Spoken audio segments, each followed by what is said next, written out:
Testing. Mohon komen suara jelas tak jelas, insyaAllah. Bismillahirrahmanirrahim.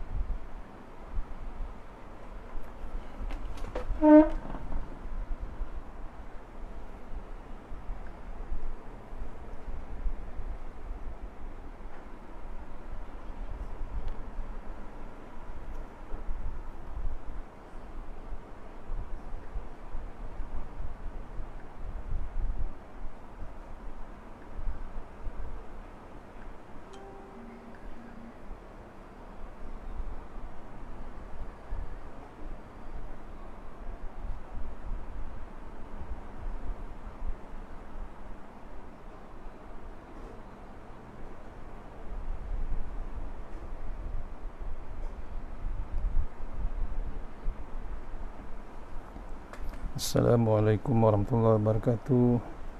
Alhamdulillah rabbil alamin, wassalatu wassalamu ala asyrafil mursalin wa ala alihi washabbihi ajma'in. A'udzu billahi minan nar min syarri kuffar min ghadabil jabbar wal izzati lillahi war rasul minin. Allahumma aghnina bihalal harami wal siwa bismika Allahumma ya daim ya hayyu ya fardu ya witr ya ahad ya samad. Allahumma shalli ala Muhammad wa ala ali Muhammad. Bismillahirrahmanirrahim. Bismillahi masyaallah la yasuqu ya Allah. Bismillahi masyaallah yasrifu surallah. Bismillahi masyaallah man kana min ni'matin famin Allah. Bismillahi masyaallah la ya'ti bil hasanati Allah. Bismillahi masyaallah la hawla wa la quwwata illa billahil aliyyil azim. Rabbi shrah li sadri wa yassir li amri wa tammi lisani yafqahu qawli. Fa ya ibadallahi taqullah usikum wa iyaya bittaqullah. Faqad fazal muttaqun. Allahumma ta'alaina hikmataka wa ansur alaina min hazaimatika ya arhamar rahimin.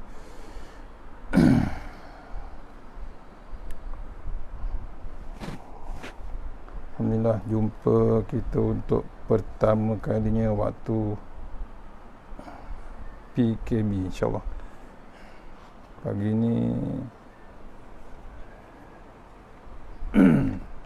Pagi ini saya lama tak kuliah. Saya nak ulang kaji kitab yang biasa saya pakai, iaitu kitab Tanbihul Ghafilin, insyaAllah. Siapa yang ada kitab Tanbihul Ghafilin boleh buka muka surat pertama bab ikhlas, insyaAllah. Atau jelas tidak suara? Mohon komen jelas ke tidak suara, insyaAllah. InsyaAllah. Alhamdulillah, mudah-mudahan semuanya dalam keadaan baik dan sihat. Mana yang sakit, kita teruskan merawat. Kita terus pagi ini dengan bab yang pertama, iaitu bab ikhlas, ya, insyaAllah.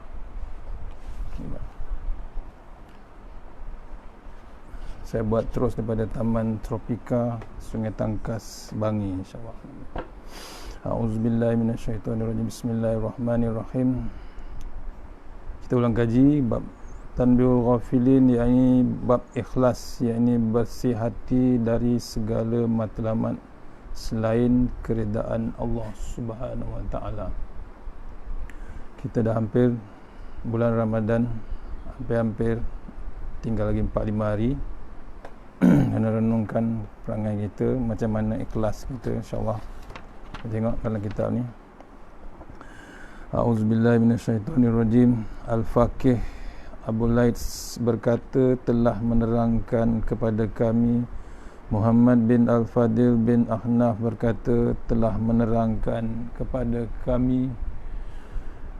Muhammad bin Ja'far Al-Karabisi, ia berkata, telah menerangkan kepada kami. Ibrahim bin Yusuf, ia berkata, telah menerangkan kepada kami. Ismail bin Ja'far dari Amru Maulana Al-Muttalib dari Ashim, dan Muhammad bin Labid berkata, Nabi SAW telah bersabda, yang sangat aku khawatirkan atas kamu ialah syirik yang terkecil. Sahabat berkata, ya Rasulullah, apakah syirik yang kecil ini? Itu jawabnya riak. Pada hari pembalasan kelak Allah berkata pada mereka, pergilah kamu kepada orang-orang yang dahulu kamu beramal kerana mereka di dunia. Lihatlah di sana kalau kamu mendapatkan kebaikan dari mereka. InsyaAllah. minta komen, tolong komen jelas ke tidak jelas. Rasulullah SAW bersabda, Nabi khawatirkan atas kamu ialah syirik yang terkecil. Apa dia syirik yang terkecil? Sahabat bertanya, ya Rasulullah, apakah syirik yang terkecil ini? Jawabnya riak. Riak pada hari pembalasan kelak Allah berkata pada mereka, pergilah kamu kepada orang-orang yang dahulu kamu beramal kerana mereka di dunia. Lihatlah sana kalau kamu mendapatkan kebaikan dari mereka. Kita bimbangkan ialah riak, iaitu riak. Maksud riak ialah beramal untuk dilihat orang, dipuji, dilihat orang. Abu Laits berkata, dikatakan pada mereka sembunyikan itu kerana amal perbuatan mereka ketika dunia secara tipuan, maka dibalas pula sedemikian. InsyaAllah. Ini sekarang tengah-tengah time PKP, macam mana perangai kita waktu di masa PKP, nak beramal, nak menolong, nak menunjuk ataupun macam mana. Ini yang Nabi bimbangkan, iaitu riak. Riak iaitu beramal untuk dilihat orang, dipuji, dilihat orang. Ramai orang suka dipuji, ramai orang suka dipuji. Kata Datuk Ismail Kamus, ramai orang suka dipuji walaupun tidak betul. Tidak ramai orang suka dikeji walaupun betul. Kalau boleh riak, kita tinggalkan.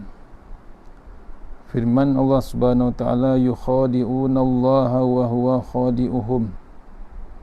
Orang-orang munafik itu melakukan tipu daya, yakni terhadap agama Allah, dan Allah pula tetap membalas tipu daya mereka, yakni dengan membiarkan mereka dalam keadaan munafik. Surah Nisa ayat 142. Maksudnya apa? Orang yang munafik melakukan tipu daya terhadap agama Allah Ta'ala, Allah tetap balas tipu daya mereka, yakni dengan biarkan mereka dalam keadaan munafik. Dengan berlakon kita dalam bab agama Islam, Allah membalas cara tipuan mereka itu dan membatalkan semua amal perbuatan mereka itu.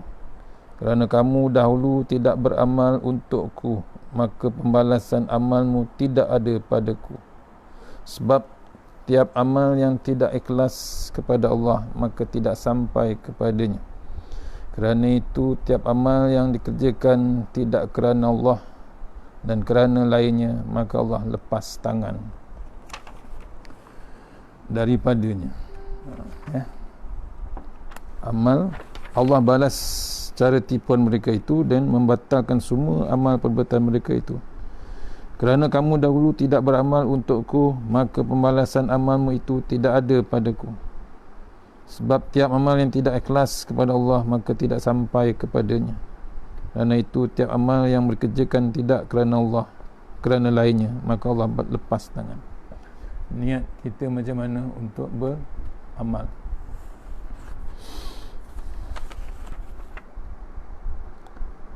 Abu Laits meriwayatkan dengan sanadnya dari Abu Hurairah radhiyallahu berkata, Rasulullah SAW bersabda dalam hadis qudsi, Allah telah berfirman, Ana aghna syurka anis syirki ana ghaniyun anil amali allazi fihi syirkatu li ghairi faman amila amalan asyraka fihi ghairi fa ana minhu bariyun.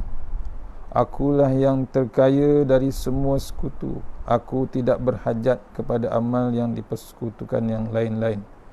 Maka siapa yang beramal lalu mempersekutukan kepada lain-lainku, maka aku lepas, bebas dari amal itu. Ya. Amal kita pada Allah Ta'ala. Sebab tu kita nak beramal kena ada 4. Dalam amalan kita ni kena ada 4.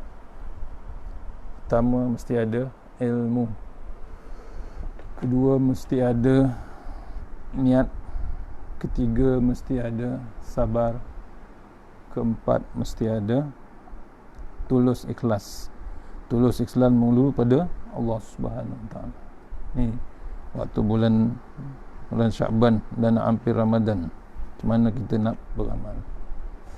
Maksudnya Ramadan pun ada ilmu. Tak boleh jadi tak ada ilmu. Ya. Ilmu mesti ada. 4 tu mesti ada.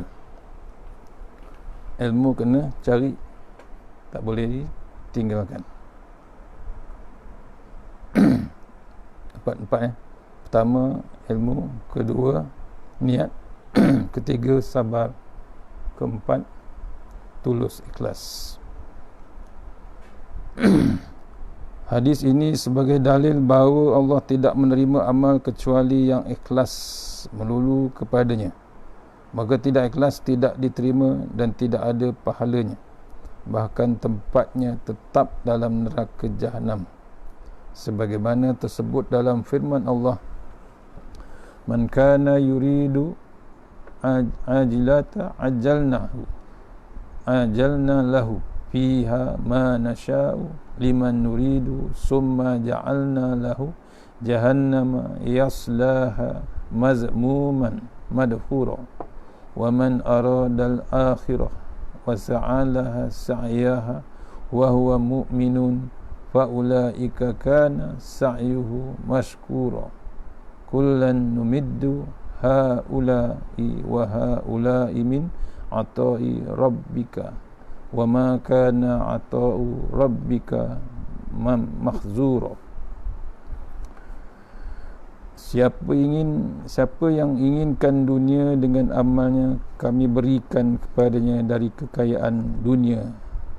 Bagi siapa yang kami hendaki kebinasaannya, kemudian kami masukkan ia ke dalam neraka Jahannam sebagai seorang terhina dan terusir jauh dari rahmat Allah. Siapa yang menginginkan akhirat dan berusaha dengan sungguh-sungguh yang ikhlas disertai iman, maka usaha amal mereka itulah yang terpuji, diterima. Maka masing-masing dari 2 golongan kami beri rezeki.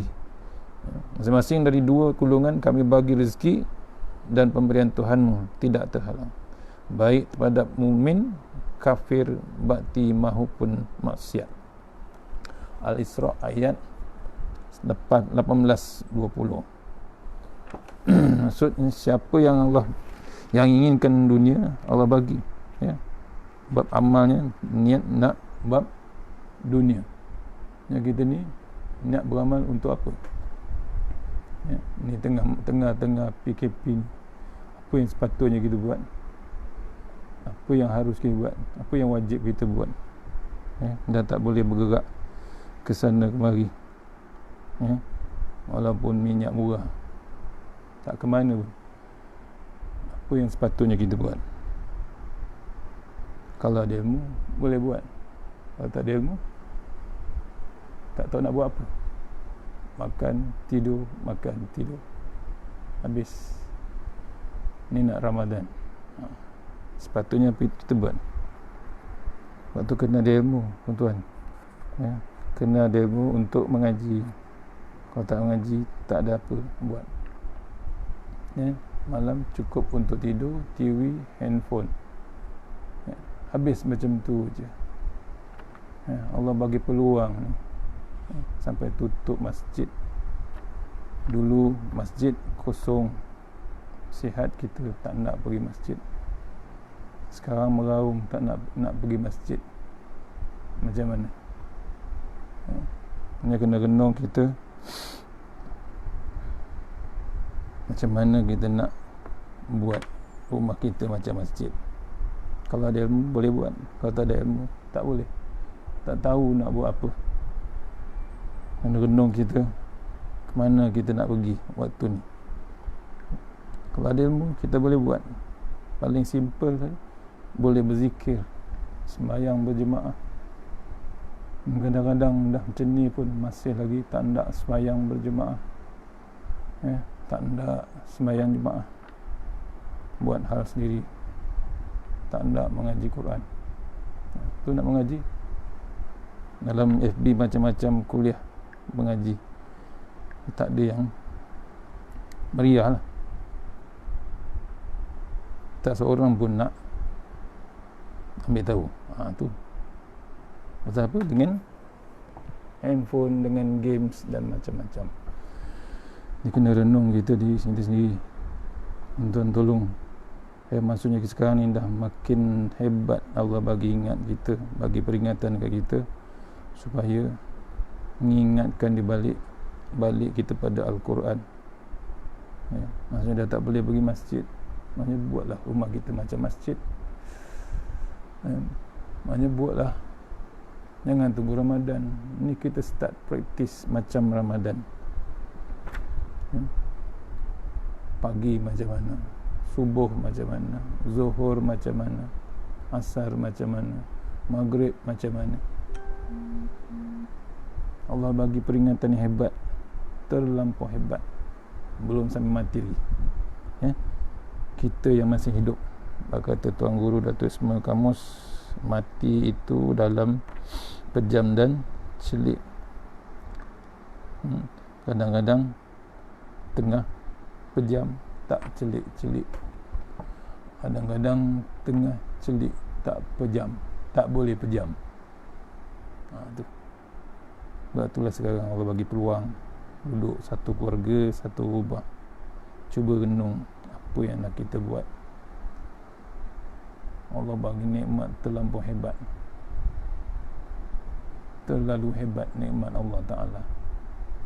Dengan makan, dengan kereta, dengan rumah, dengan kawan-kawan, macam-macam. Tapi kadang-kadang masjid, majlis ilmu buat tak tahu saja. Sekarang baru nak meraung, nak cari masjid, nak cari surau. Hanya kena renung kita. Allah uji kita ni dengan Corona, COVID-19. Saya ambil sikit nasihat daripada Tuan Guru Ustaz Abdul Somad. Nasihat macam mana nak menghadapi ujian Allah Subhanahu Wa Taala.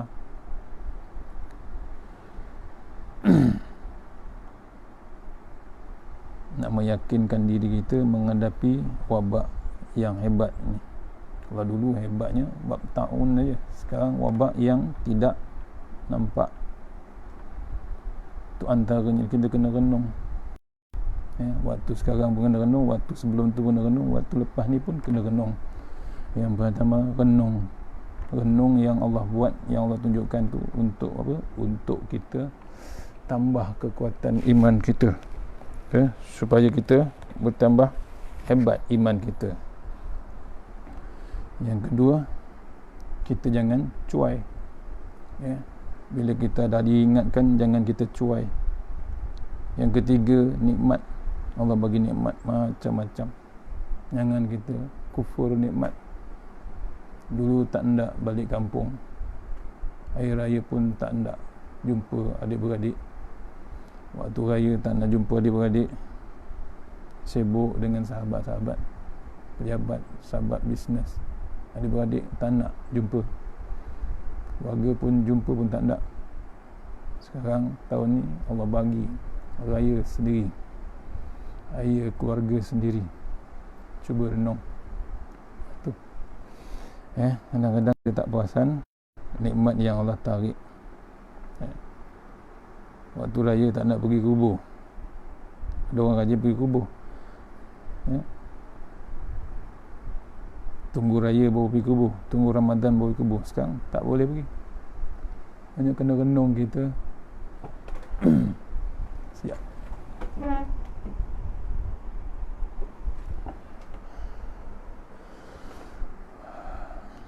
Hanya kena renung kita bagaimana nak menghadap keadaan sekarang ni. Maaf, saya tak biasa ceramah seorang-seorang ni.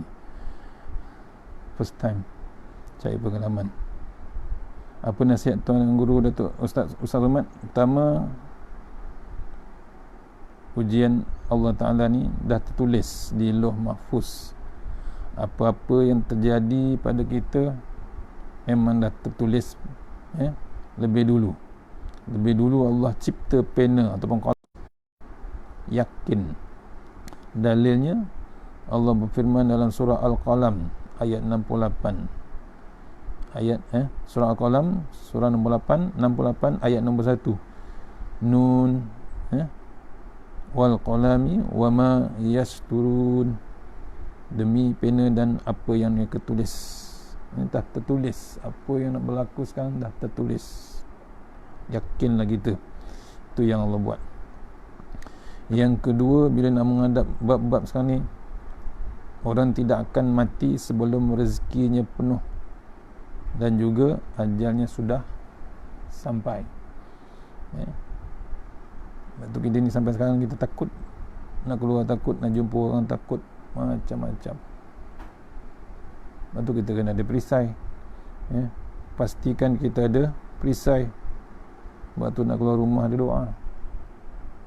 Dan tak nak doa. Baru sekarang nak sibuk baca doa. Baru sekarang nak baca Bismillahillazi la yadurru ma'asmihi syai'un fil ard wala fis samaa'i was sami'ul alim. Dulu tak nak baca. Tidak akan mati sebelum rezekinya penuh, juga ajalnya sampai. Ni kita ni yakin lah. Semua orang ada tertulis bab kematiannya, ajalnya. Tu orang tidak akan mati sebelum rezekinya penuh dan juga ajal. Cukup rezeki dia, habis, sampai pula ajalnya. Yang ketiga, kena yakin bab iman dia. Yakinlah apa yang Allah buat tu memang kena percaya. Yakin apa yang Allah buat. Yang keempat, kalau juga mati juga dengan penyakit ni, pasti mati juga, tak boleh elak, dikira syahid, ulama kata. Yang kelima, kita ada ikhtiar nak menghadap wabak ke, penyakit ke, kena ada ikhtiar. Lepas tu nak keluar rumah, bismillah, tawakkaltu Allah, wala hawla wala quwata illa billahil aliyil azim. Bismillahi majriha wa mursaha inna rabbi laghafurur rahim. Tu Nabi pun ajar. Nabi pun ada ajar waktu Nabi nak hijrah ke Madinah, dah dikepung orang. Nabi baca surah Yasin. Yasin nombor 9 sampai nombor 9.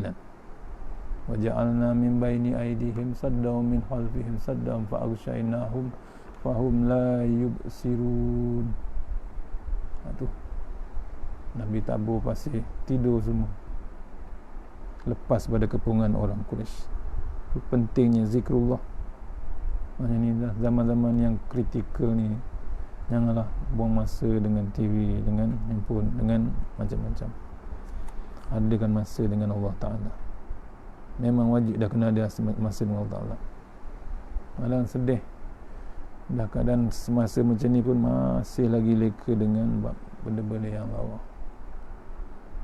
Tu kena ikhtiar, zikrullah, macam-macam zikir ada. Zikrullah, istighfar, bangkitkan semangat dengan Allah sebagaimana Nabi dahulu. Tidak sedih, sangka baik-baik dengan Allah Subhanahu Wa Taala. Ibarat kita ni menumpang. Tu yakin Allah, menumpang di bawah pohon rindang semasa panas terik hingga teduh.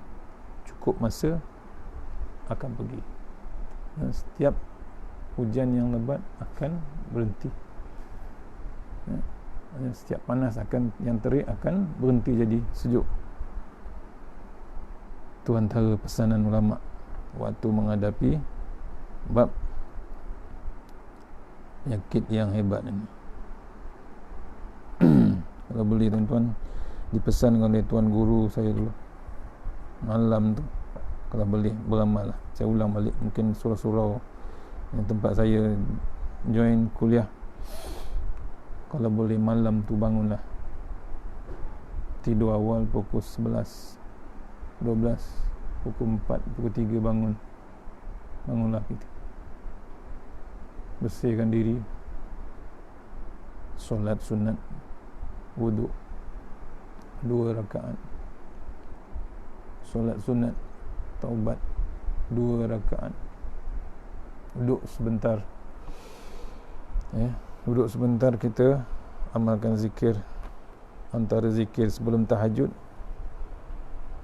Astaghfirullahalazim 10 kali, Subhanallah bihamdihi Subhanallahal azim 10 kali, Allahu Akbar 10 kali, Subhana Malikul Quddus 10 kali, La ilaha illallah 10 kali. La ilaha illallah tu tarik nafas, La ilaha illallah, tarik nafas, La ilaha illallah, tarik nafas 10 kali.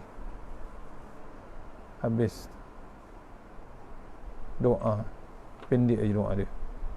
Ya Allah, jauhkan kami daripada kesempitan dunia dan kesempitan hari kiamat. Mohon kepada Allah Ta'ala.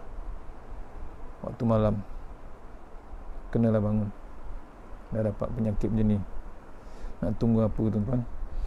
Habis tu bangun, solat sunat tahajud.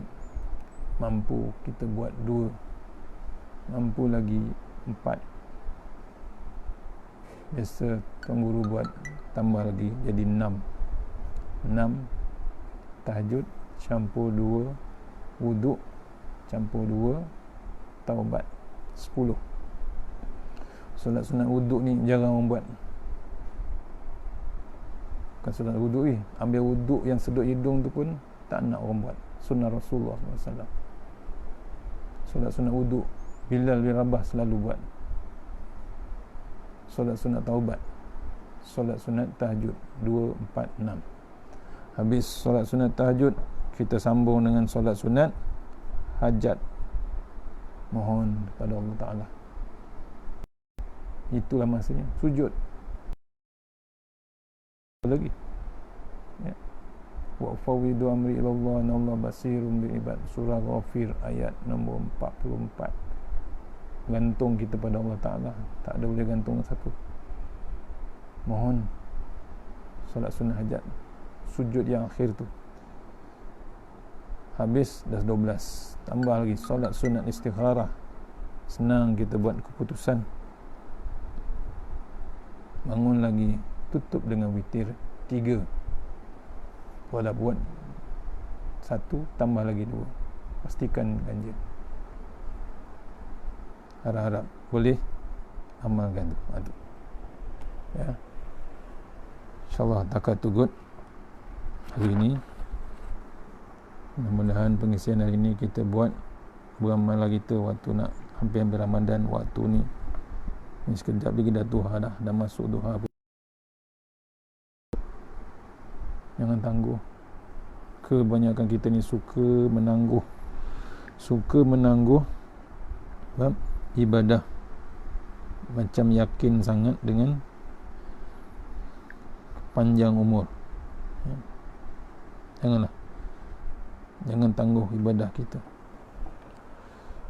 Satu lagi saya nak share hari ni, kalau boleh kita amalkan doa. Amalkan doa sama dengan Bismillahirrahmanirrahim la yadurru ma'asmi sa'ul wala bisama sami'ul alim. Itu kena amal lagi. Sini saya amalkan, saya share doa daripada Tuan Guru Datuk Ismail Kamus. Ada 9 doa untuk kita amalkan. Yang pertama, minta kita panjang umur. Yang kedua, minta sihatkan badan. Yang ketiga, minta terangkan hati kita. Yang keempat, minta tetapkan iman kita. Yang kelima, minta elokkan amalan kami. Yang keenam, minta diluaskan rezeki.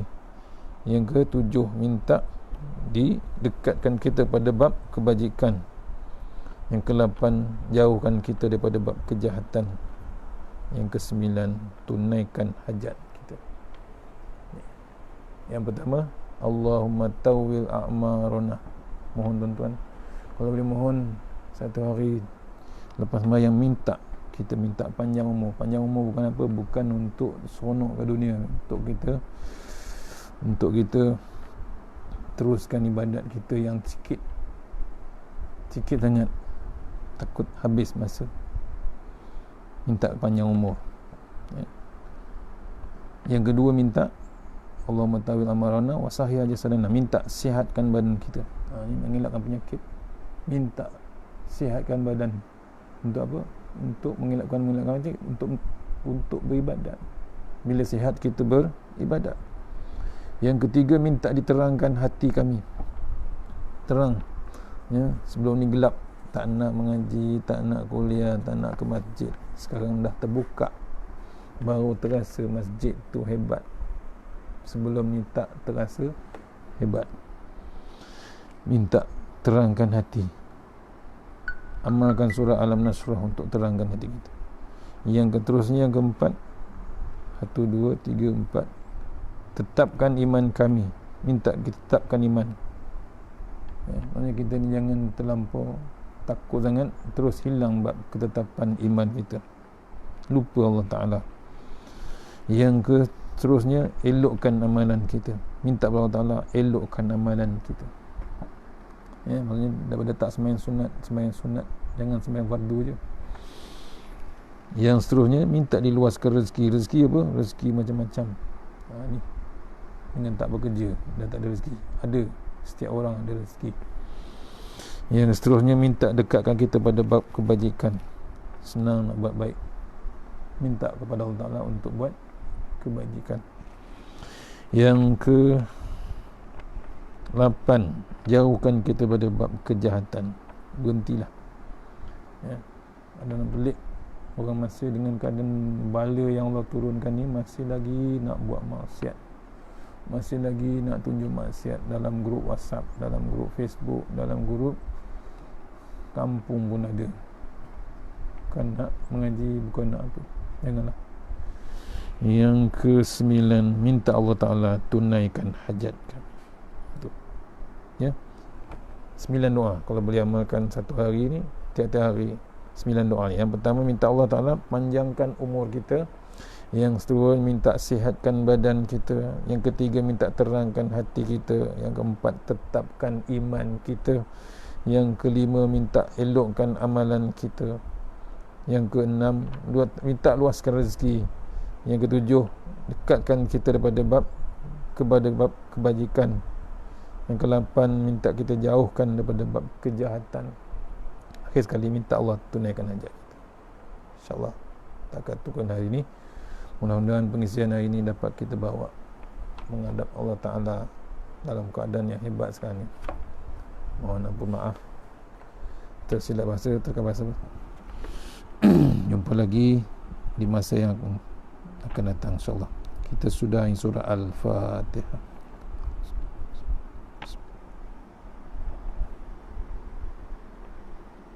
Ya,